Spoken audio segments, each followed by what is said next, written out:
pictures of nothing and walk away with their money.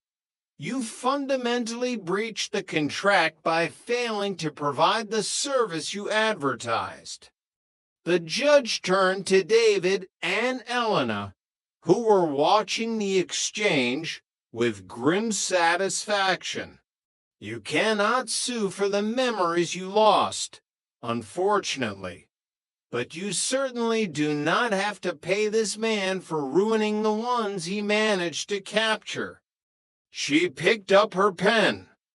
Mr. Calloway, your avant-garde bokeh is just a fancy excuse for poor camera skills and the lack of proper lighting equipment. I am voiding the remainder of the contract, and I am ordering you to return the plaintiff's initial deposit. The judge signed the order. Judgment for the plaintiff in the amount of $400. And Mr. Calloway, if you want to be an avant-garde artist, I suggest you find patrons who are willing to pay for blurry smudges. Don't practice on people's anniversaries. The gavel struck. David squeezed Elena's hand. They didn't have the photos they wanted, but as they walked out of the courtroom, they knew they at least had a fantastic story and their money back. The rules of the game: a New York Chronicle, based on the lives of Jeff, Audrey, Adam, Jennifer, and Russell. Chapter 1: The High-Definition Sanctuary. The blue light of a 1080p high-definition television has a way of turning a modest New York living room into a high-tech cathedral. For Jeff Bingham, it was more than just a screen. It was a testament to his philosophy of life. If you were going to sit on a sofa for 4 hours on a Saturday, you might as well see the beads of sweat on the quarterback's forehead in crystal clarity. That was great. Man, Adam Rhodes sighed, leaning back into the cushions of Jeff's sofa. The game was over. The highlights were rolling, and the air in the apartment smelled faintly of hops and buffalo wing sauce. I love watching games on your TV. It's like being there, but without the cold or the $14 hot dogs. Jeff grinned, a standard-issue expression of masculine triumph. He cracked open another beer, the six-pack admission charge Adam had brought over, and took a satisfied swig. Well, you keep bringing the beer, and you're welcome anytime. My door is always open to a man who understands the importance of pixel density. Adam stared at the screen, then down at his own hands, as if realizing the drabness of his own reality.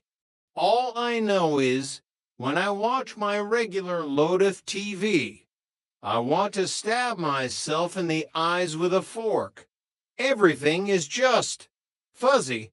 It's like the whole world has cataracts.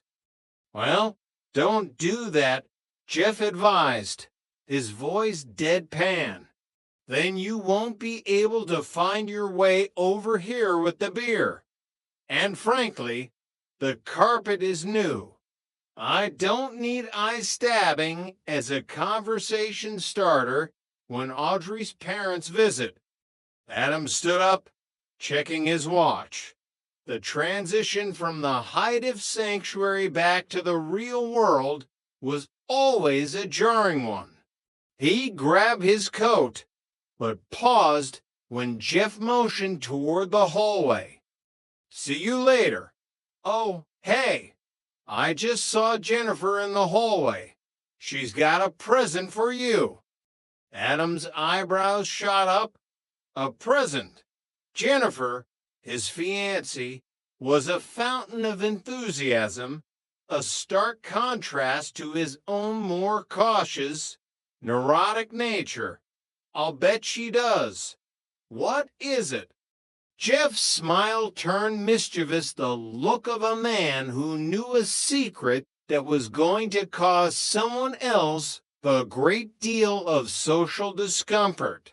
Well, I'm not going to ruin the surprise, but word of advice, make sure you are excited when she gives it to you.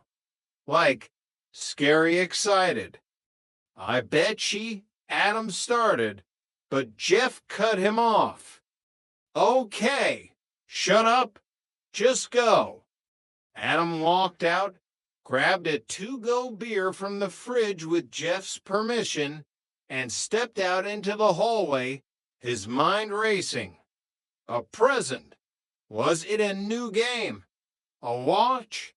Maybe, just maybe, it was a 50-inch plasma TV of his own. He dared to dream. Chapter 2. The Revelations of Girls' Night. While the men were worshiping at the altar of the digital grid, Audrey Bingham had been out with the girls. When she returned to the apartment later that evening, Jeff was still on the couch, though the TV was now tuned to a nature documentary he wasn't actually watching. And how was girls' night out? Jeff asked, his tone dripping with the kind of condescension only a man 12 years into a marriage can master. Did you guys play truth or dare? Try on each other's bras? Tell me there were pillows involved. Audrey kicked off her heels with a groan of relief. Actually, it was fun. You'd be surprised. Jeff, once you get those girls out of the office, they are not afraid to drink. They're like sailors, but with better hair. She sat on the edge of the coffee table, looking at him with a look that said, I have information you aren't ready for. You know Teresa? Jeff blinked. I don't think so. Jeff, you've met her about 9 times, Audrey sighed. Anyway, she and her husband, they're swingers. Jeff sat up a little straighter. The nature documentary was suddenly very uninteresting. Maybe I should meet her a 10th time. For clarity. Forget Teresa, Audrey continued, leaning in. You know Mary, the one you call Bug Eyes? Jeff chuckled. Bug Eyes?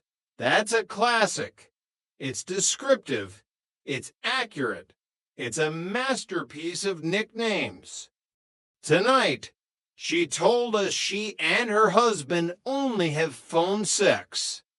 Jeff's face contorted in a mix of confusion and mild disgust. That's probably because he doesn't want to look into those buggy eyes. I mean, can you imagine? It'd be like having a romantic evening with a giant mantis.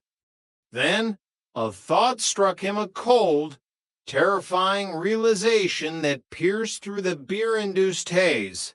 He looked at his wife, his eyes narrowing. Hey, wait a minute. Do you talk about our sex life with your girlfriends? Audrey didn't even flinch. Well, come on, Jeff. I've got to contribute something to the table.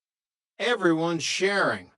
I can't just sit there and talk about the weather while Teresa is describing a key party in Westchester. Jeff felt a bead of sweat that had nothing to do with the room temperature. And what did you tell them?